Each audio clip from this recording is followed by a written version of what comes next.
चलो, तो हमने बेटा डिस्कस किया कि अगर एक्सटर्नल टॉर्क किसी सिस्टम पे हो 0 और टॉर्क होता है dl बाय dt, तो dl बाय dt अगर 0 हो गया तो l का वैल्यू कांस्टेंट, बट l जो है वो होता है moment of inertia into angular velocity, तो ये इक्वल टू कांस्टेंट आएगा। मान लो I इंटू ओमेगा करके जो कांस्टेंट आना है उसकी वैल्यू लेटर से 60 आनी है, तो अगर मोमेंट ऑफ इनर्शिया होगा 12, तो I को ओमेगा को 5 रखना पड़ेगा तभी 60 आएगा ना।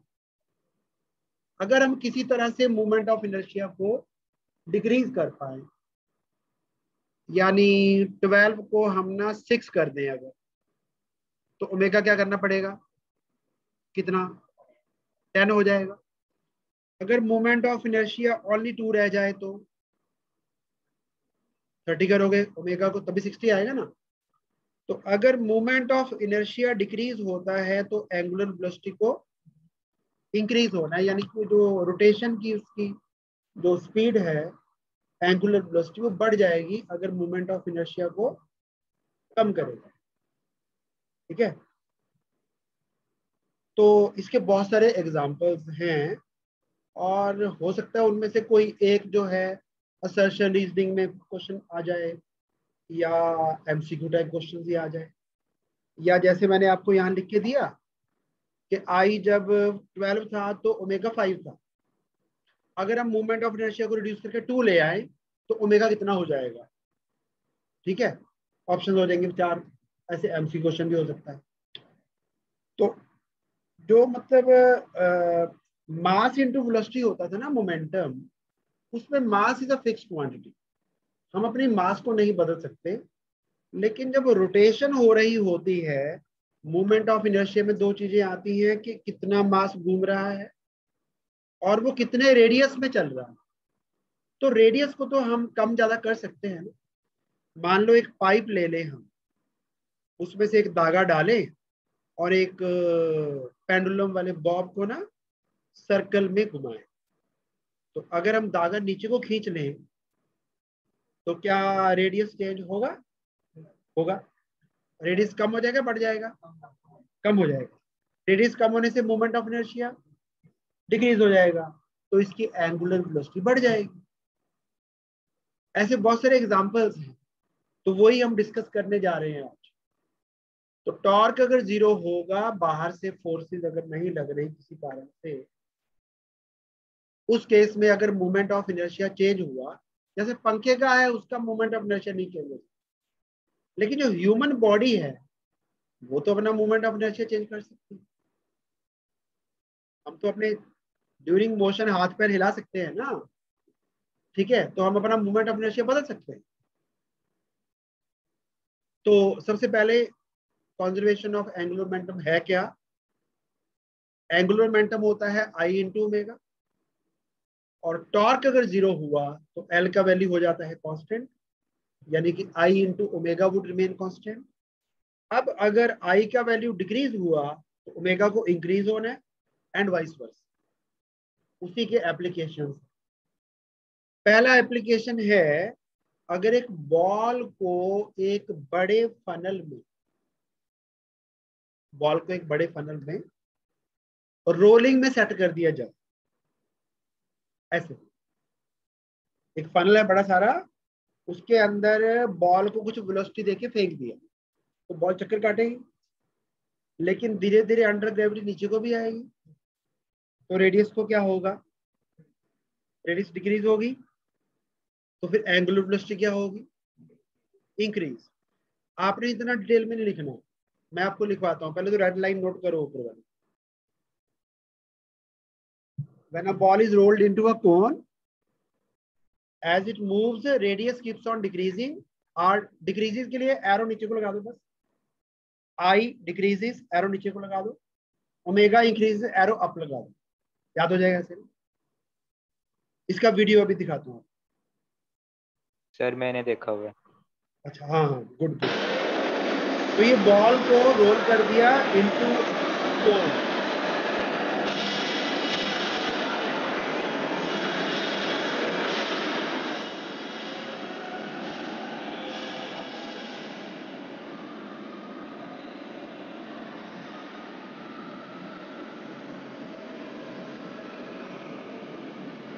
नेक्स्ट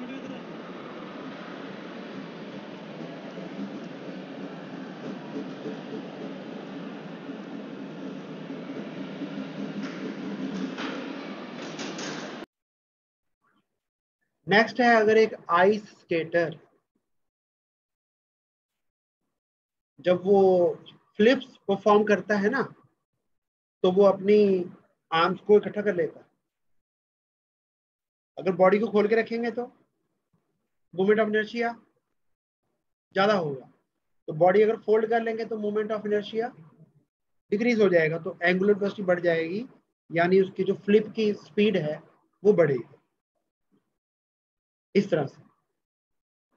ठीक है, चलो पहले नोट डाउन करो जरा, ये पूरा लिख देना आपको। जो सोमरसॉल्ट्स ओलंपिक्स, वो भी अपनी बॉडी को फोल्ड कर लेते हैं ऐसे बेटा, ताकि ज्यादा फ्लिप्स कर पाए। Movement of inertia come, angular velocity ज्यादा। ठीक है, चलो नोट कर लो, डायग्राम ड्रॉ कर लो। तो अगर एक पर्सन जो है वो एक ना टर्न टेबल पे, तो जैसे डॉक्टर के पास टेबल नहीं होता है एक पेशेंट को चेक करने के लिए, वो बोलता है पेशेंट भी बैक करके बैठ जाओ अपनी, वो घूम जाता टेबल, वो ही ना, उसको टर्न टेबल कहते हैं। उस पे एक बंदा घूम रहा है, स्पिन कर रहा है, और दो मासी उसके हाथ में है।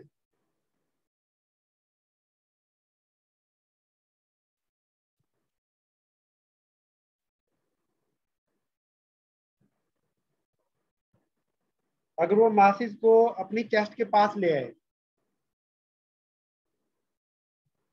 Then MI would decrease and omega increase हो जाएगा।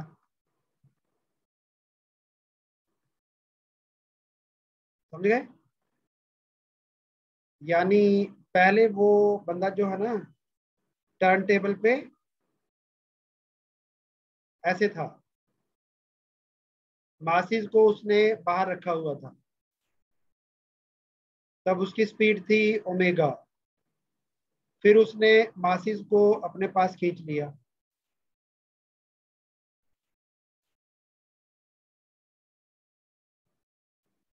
समझे? तो एंगुलर वेलोसिटी क्या होगी? इंक्रीज हो जाए। What the point? टॉर्नेडो की इनर लेयर्स जो है, वहां पे रेडियस,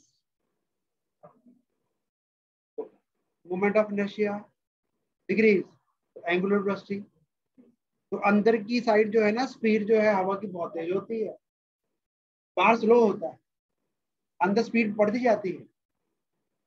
और बाद में पढ़ेंगे, जहाँ पे स्पीड ज्यादा होती है वहां पे प्रेशर लो हो जाता है, तो लो प्रेशर चीजों को ऊपर उठाता है, फिर तो उसके रास्ते में जो भी चीज आती है उसका सफाई करता जाता है। वो भगवान का वैक्यूम क्लीनर है। हम छोटे वाला यूज करते हैं ना सामान उठाने के लिए, ठीक है, वो बड़ा वैक्यूम क्लीनर है। ठीक है, जो भी मकान मुंह रास्ते में आएगा सब साफ कर देगा वो, इसलिए डरते हैं उससे कि हमारा घर ना कहीं उड़ जाए उसमें। समझे? तो डराइव करनी है हमने 3 इक्वेशंस ऑफ मोशन, और वो इक्वेशन ऑफ मोशन जो है वो इंटीग्रेशन से डराइव करके दिखाऊंगा, और सेम मेथड आप कैनेमेटिक्स में भी यूज कर सकते हो। सेम मेथड कैनेमेटिक्स में भी यूज हो जाएगा। तो इक्वेशंस ऑफ रोटेशनल मोशन अभी लिखना नहीं आपने, मैं इक्वेशन आपको बता रहा हूँ कौन कौन सी है। लीनियर मोशन में इक्वेशन थी v equal to u plus at, यहाँ पे v की जगह पे आएगा फाइनल ओमेगा, यानी omega naught. Initial final is omega equal to sorry omega naught plus a की जगह आएगा अल्फा इंटू टी, ऐसे लिखेंगे। ये डिराइव करनी है अभी हमने। फिर s equal to u t plus half t square की जगह पे डिस्प्लेसमेंट की जगह पंखा कवर करता है एंगल, तो theta equal to u t plus half t square की जगह पे यू की जगह क्या लिखा हमने? ओमेगा नॉट टी आगे plus half alpha t square. चलो v square minus u square equal to s, क्या आएगा बोलो जरा। Omega square minus omega naught square two alpha theta, है ना, ये हमने डिराइव किया। तो ओमेगा होता है rate of change of angular position D theta by D, और अल्फा होता है rate of change of angular velocity D omega by D. इनको यूज करके निकाल देंगे हम तीन इक्वेशन। पहले इक्वेशन 2 से शुरू करना है। अगर हम dt को इधर ले जाएं तो बनेगा d omega equal to alpha dt। ठीक है, dt जो है वो थोड़ा सा चेंज इन टाइम है, हमें निकालना है। अगर टाइम को 0 से लेकर t सेकंड तक पूरा चेंज होने दें तो उसमें एंगुलर वेलोसिटी में कितना चेंज आएगा, तो करना है इसको इंटीग्रेट। वो dt dt dt ऐड करने हैं, ऐड करना मतलब इंटीग्रेट करना। तो टाइम के लिमिट्स लिखने हैं आपने। 0 टाइम था जब तब स्पीड थी ओमेगा नॉट, और जब टाइम हो गया t तब स्पीड हो गई ओमेगा, बढ़ के ओमेगा बन गए। तो इधर dt लिखा है, यहाँ पे टाइम के लिमिट्स आएंगे। इधर डी ओमेगा लिखा तो ओमेगा के लिमिट्स आएंगे, यानी ओमेगा नॉट से ओमेगा। अल्फा है कांस्टेंट, जैसे कैनेमैटिक्स में बोलते थे मोशन विद यूनिफॉर्म एक्सेलरेशन, या मोशन अंडर ग्रेविटी जिसमें एक्सेलरेशन हमेशा जी रहती है, उसके लिए फॉर्मूला है। कांस्टेंट को इंटीग्रेशन क्या करते बाहर निकाल, अल्फा को बाहर निकाल दिया। dt का इंटीग्रल क्या था याद करो जरा, t और डी ओमेगा का ओमेगा। dt का अगर t है तो डी ओमेगा का ओमेगा आएगा। इसके बाद पुट करनी होती लिमिट्स। पहले डालते हैं अपर लिमिट तो ओमेगा लिख देंगे यहाँ पे, माइनस फिर एक बार लोअर लिमिट ओमेगा नॉट, यहाँ पे upper limit t minus lower limit 0। अच्छा देखो जरा फॉर्मूला आ गया पहले मेरा अपना। अगर हम ओमेगा नॉट को राइट पे ट्रांसफर कर दें आ जाएगा ये रिजल्ट। ठीक है, फर्स्ट रिलेशन प्रूव। अब इस ओमेगा में D theta by D T put कर, इसी ओमेगा को D theta by D t. फिर से डी टी को राइट पे ले जाओ, जैसे यहाँ पे लेके थे लेफ्ट, देखो यही आएगा। अगेन इंटीग्रेशन, इधर आएंगी टाइम की लिमिट्स 0 टू t, इधर आएंगी एंगल की लिमिट्स। तो जब मोशन शुरू हुआ तब कोई एंगल नहीं कवर हुआ 0, जब टाइम t हो गया तो एंगल थीटा कवर हो गया। टाइम 0 पे एंगल 0 और टाइम t पे एंगल कवर्ड इज। अब अगर दो टर्म्स हो जाए तो इंटीग्रल दोनों पे लगा लो, ऐसे कहते हैं। Constant omega naught, constant alpha को बाहर निकाल, डी थीटा का इंटीग्रल, ठीक है, डी टी का इंटीग्रल ये है t पावर 1 dt। क्या लिखोगे, टी स्क्वायर बाय पावर 1 से बढ़ानी होती है ना, टी स्क्वायर बाय 2। तो ये आएगा टी स्क्वायर बाय 2, ये आएगा t और ये आएगा थीटा। लिमिट्स डालोगे सीधा ही आंसर आ जाएगा, अपर थीटा माइनस लोअर 0, अपर t माइनस लोअर 0, अपर t डालोगे टी स्क्वायर बाय 2, लोअर 0 डालोगे 0 स्क्वायर बाय 2। देखो आंसर आ गया बस पूरा, यही आंसर है। ठीक है, तो जो काइनेमेटिक्स है रोटेशनल वाला, उसमें ये इक्वेशन यूज करनी पड़ेगी। ठीक है, अभी कुछ न्यूमेरिकल भी करेंगे। अब पहले 3 डेरिवेशन कर लें एक बार, मैं रिपीट कर रहा हूँ सारा कुछ वंस मोर। ओमेगा को लिखा D theta by T T और अल्फा को D omega by D T. यहां से शुरू करना है, पहली इक्वेशन यहां से निकलती है। टी टी को इधर ले गए, अल्फा डी टी आ गया, इधर टाइम के लिमिट्स, इधर एंगुलर वेलोसिटी की लिमिट्स। जब टाइम 0 था तब जो भी एंगुलर वेलोसिटी स्टार्टिंग में जो भी थी, 0 भी हो सकती है कभी, वो स्टार्टिंग में जो भी angular velocity that was omega naught, और टाइम टी में स्पीड बढ़ के ओमेगा नॉट से ओमेगा पे पहुंच गई।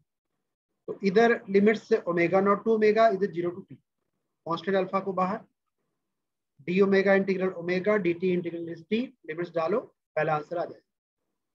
फिर इसी में आपने ओमेगा को D theta by D T put कर, डी टी को राइट पे ले जाए। ये जो मैं डी टी को राइट पे ले जा रहा हूँ, इस प्रोसेस को बोलते हैं separation of variables. Time time एक साइड में आने चाहिए और थीटा थीटा एक साइड में आने चाहिए, वेरिएबल को अलग अलग कर दो। अब इधर आएंगे लिमिट्स एंगल के, इधर आएंगे टाइम के। तो टाइम जब 0 था तब कोई एंगल कवर नहीं हुआ था, और टाइम जब t हो गया एंगल कवर हो गया थीटा। तो ये सारे integral 0 to t, 0 to t, इधर 0 to theta, D theta integral theta, D T का इंटीग्रल t, और t पावर 1 का integration t square by 2। Limits डालो, सीधा ये आंसर भी पहुंच जाओगे सीधे, और कुछ करना नहीं है इसमें। चलो अब करो नोट। जो थर्ड रिलेशन है उसमें टाइम नहीं आएगा, जैसे v square minus u square equal to s में टाइम नहीं है। तो टाइम को हटाना है। हटाने के लिए आपको एक काम करना है, ये दोनों को ना आप डिवाइड कर दो, डी टी कैंसिल होना चाहिए, क्योंकि डी टी रहा अभी तो टाइम आ जाएगा आंसर में। तो हम दोनों को डिवाइड कर देंगे। तो डिवाइड करने पे डी टी कैंसिल, तो क्या आएगा,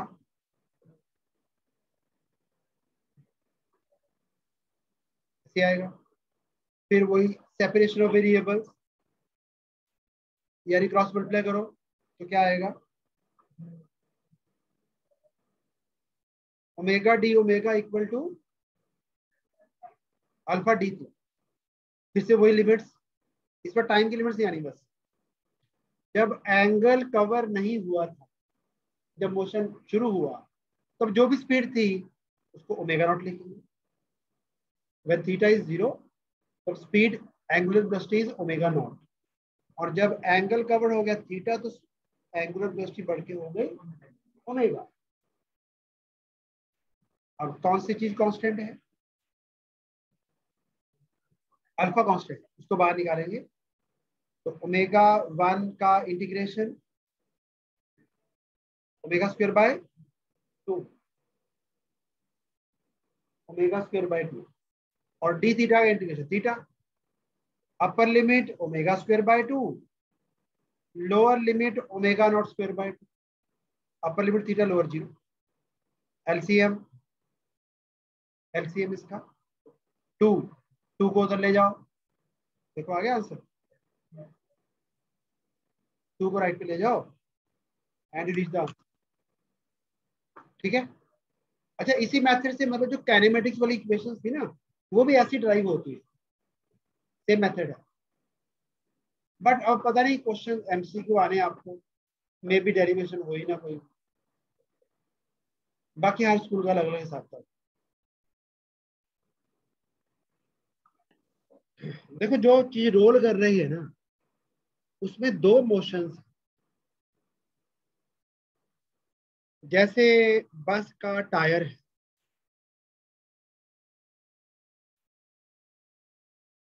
टायर ने घूमना भी है, घूमना भी तो है ना। तो घूमने वाली काइनेटिक एनर्जी क्या होती है, बट इसके साथ साथ ये बस आगे को जाती है, तो टायर आगे को भी जा रहा है, लीनियर मोशन उसको बोलते हैं। ट्रांसलेटरी मोशन भी कह सकते हैं। तो बेटा उसकी काइनेटिक एनर्जी होगी हाफ एम वी स्क्वायर। तो इन दोनों एनर्जीज को ऐड करो, तो टोटल एनर्जी रोलिंग बॉडी की होती है half I omega square and half m v square. हाँ, आप ना ओमेगा को v बाय आर लिख सकते हैं, लिखा कई बार हमने, ओमेगा के 6 फॉर्मूले नहीं थे। तो जब कोई ऑब्जेक्ट रोल करेगा, तो रोल करते टाइम उसकी काइनेटिक एनर्जी जो है वो लीनियर मोशन की यानी कि ट्रांसलेटरी मोशन की हाफ एम वी स्क्वायर, और रोटेशनल मोशन की half I omega square. Total energy लिखनी है अगर काइनेटिक, तो इन दोनों को प्लस करो। और अगर वो रोलिंग जो है वो प्योर रोलिंग है, प्योर रोलिंग मतलब स्लिप नहीं किया बीच में। अगर जैसे बस की, कार की एकदम से ब्रेक लगा दे तो टायर घूमने बंद हो जाते हैं, बट कुछ तो टायर चले जाते हैं ना आगे तक थोड़ा स्लाइड करके। हाँ, अगर स्किडिंग नहीं हो रही, स्लिपिंग नहीं हो रही, ओनली प्योर रोलिंग हो रही है, फिर वो ओमेगा के जो 6 फॉर्मूले हैं ना, उनमें से एक था omega equal to v by r. ये 6 फॉर्मूले थे, आपके याद है, theta by t, v by r, 2 pi by time period. तो वी बाय आर आप पुट कर सकते हो ओमेगा को। चलो पुट कर दिया ओमेगा को वी बाय आर, तो यहाँ पे v square by r square आ जाएगा। अगर m से मल्टीप्लाई करें, m से डिवाइड करें, तो half m v square common लिया जा सकता है। देखो यही फॉर्मूला आएगा फिर। तो वैसे मतलब कोई चीज जैसे पंखे की काइनेटिक एनर्जी लिखनी है, वो तो only half I omega square. अगर कोई ऑब्जेक्ट जस्ट स्ट्रेट लाइन के लॉन्ग जा रहा है तो simply half m v square. लेकिन रोलिंग में जो एनर्जी है उसमें kinetic energy due to rotation भी आएगी, kinetic energy due to translatory motion भी आएगी। तो दोनों को ऐड करो तो half m v square into 1 plus I by m r square. या अलग अलग लिखना तो ऐसे लिख लो, दो एनर्जीज होती हैं। ठीक है, फिगर ड्रॉ नहीं करनी और बाकी लिखा हुआ सारा कुछ नोट डाउन करना। और जो इंक्लिनेशन है वो लेटर से है थीटा। थीटा एंगल के इंक्लाइन पे एक ऑब्जेक्ट अगर रोल करके नीचे को आता है तो सबसे पहले उसकी जो ना बॉटम पे पहुंच के वेलोसिटी बनेगी,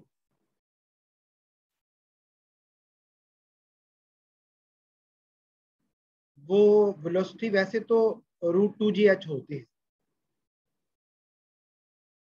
अगर बिना रोल किए हुए आ जाए, बिना घूमे।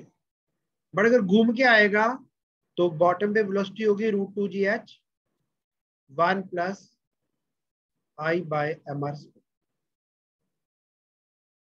नंबर 1। नंबर 2, इसकी एक्सेलरेशन होगी,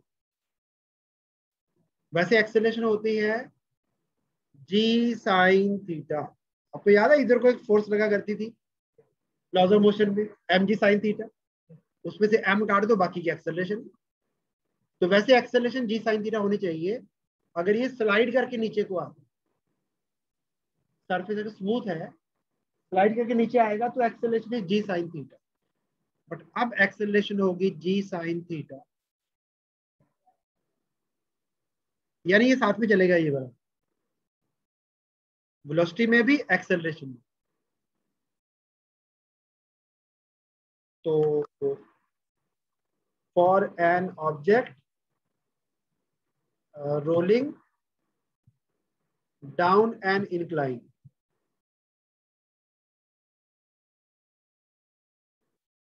लेकिन जो रोलिंग है वो परफेक्ट होनी चाहिए। मैंने बोला आपको स्लिप नहीं होना चाहिए।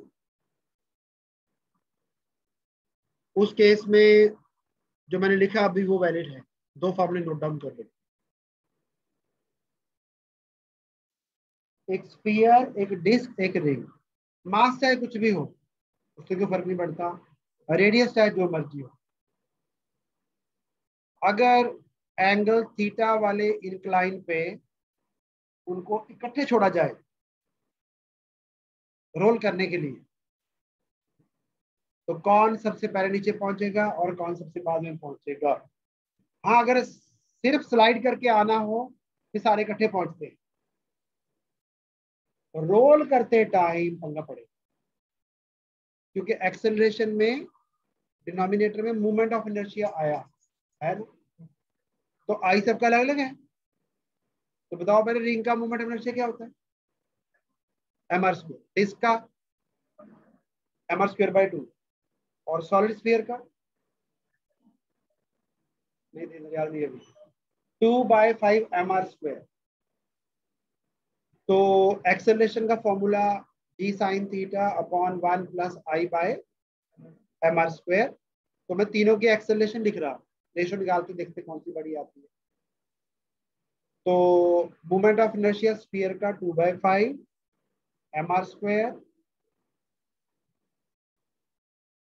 डिस्क का हाफ mr², जी साइन तो आ नहीं आना ऊपर, और रिंग का mr²। रेशियो में जो चीज सिमिलर होती है कैंसर, mr² से mr² भी कैंसर। तो ये तो बन गया 1/1+1, है ना, यानी 1/2। ये 1 में 2/5 ऐड करेंगे तो 1 + 2/5 क्या आएगा? 1 + 2/5 कितना आएगा? 7/5। उसका उल्टा करो, उल्टा भी तो करना है। और इधर 1 में हाफ ऐड किया, 1 में हाफ ऐड किया 3/2, 3/2 को उल्टा करो तो ये आएगा 2/3, ये आएगा 5/7, ये आएगा 1/2। 5/7, 2/3, 1/2। अब 5/7 डेसिमल में कितना आएगा अंदाजा? 2 डेसिमल प्लेस तक करके दिखाओ, ऐसी ओरली, ओरली करना।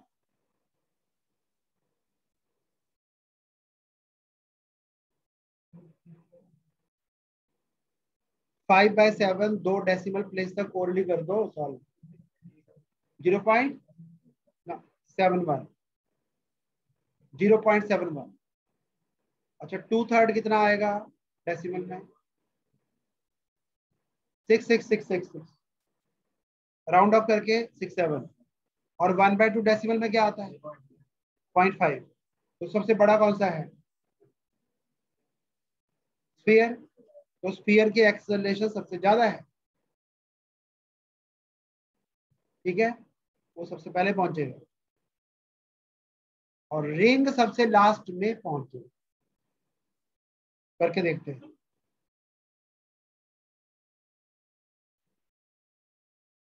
Ring, disc, sorry sphere, disc, ring.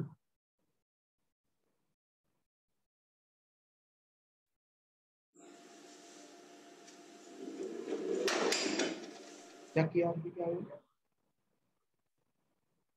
कौन सा पहले पहुंच गया? स्फीयर। दोबारा फिर देख,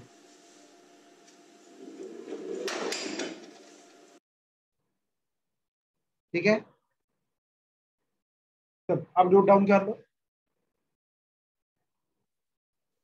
पेज नंबर 66 पे, सॉरी पेज 109 क्वेश्चन मिल गया आपको? देखो जरा 66 नंबर क्वेश्चन मिल गया। ये तो है सीधा ही है, बस आपको आता है।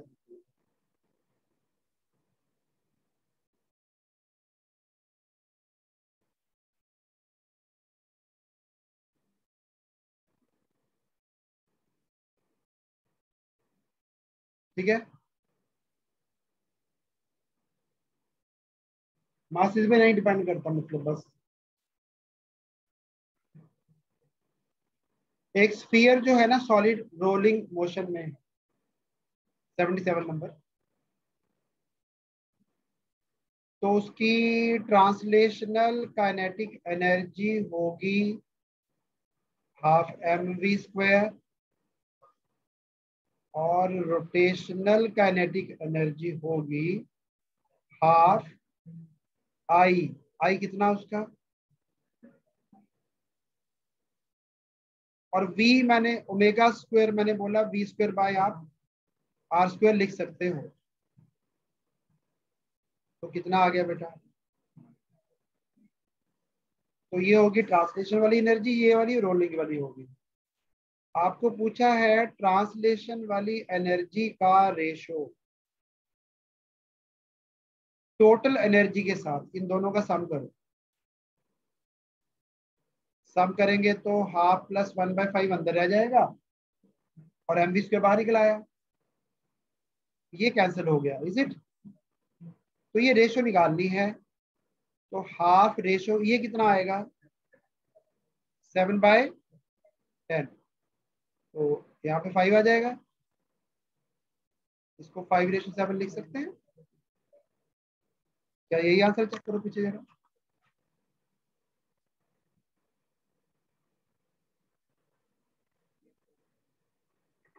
समझ आ गया? चलो नोट डाउन। तो sphere is in perfect rolling, total kinetic energy आपको दी 420 जूल।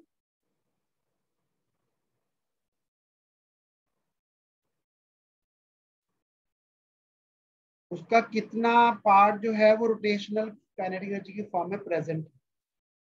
तो linear kinetic energy half mv square और रोटेशनल में kinetic energy half I omega square. Movement of inertia sphere का 2/5 mr स्क्वायर, सॉलिड स्फीयर है। Omega को v/r square कर दो, r square cancel. इन दोनों एनर्जीज का रेशियो निकालो, हाफ से हाफ कैंसिल, mv स्क्वायर भी कैंसिल, 1:2/5 बचेगा जो कि 5:2 आ जाएगा। तो आपने ये वाला पार्ट निकालना है। तो इसको पार्ट को मान लो 5x, इसको मान लो 2x, दोनों का सम 420 है, तो x निकालो, x की वैल्यू यहाँ पुट कर दो, आंसर आ जाएगा।